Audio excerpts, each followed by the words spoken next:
Remove the front headlight on a 2001 to 2007 Dodge Grand Caravan, this Grand Caravan Sport. You're going to remove the 3 screws that are right here. You can either use a socket or a flathead screwdriver.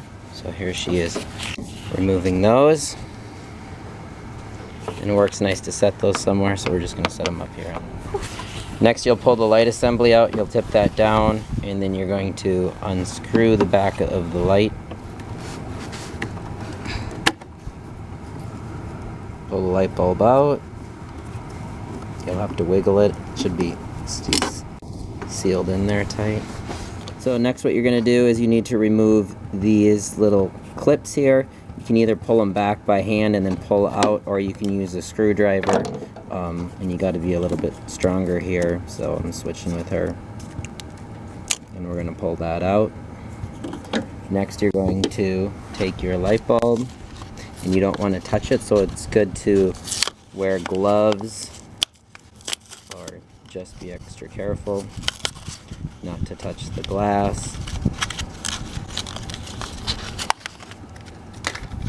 And we're going to put that light bulb in, and there's a little slot on here, so we'll just put that in and spin it until it drops into place.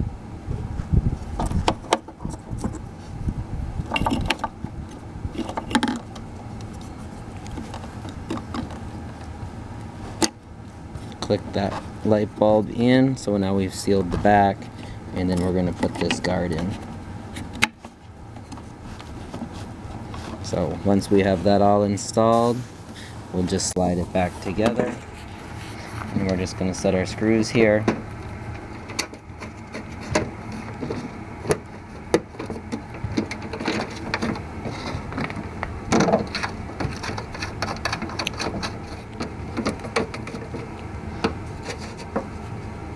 And we're not going to over tighten these.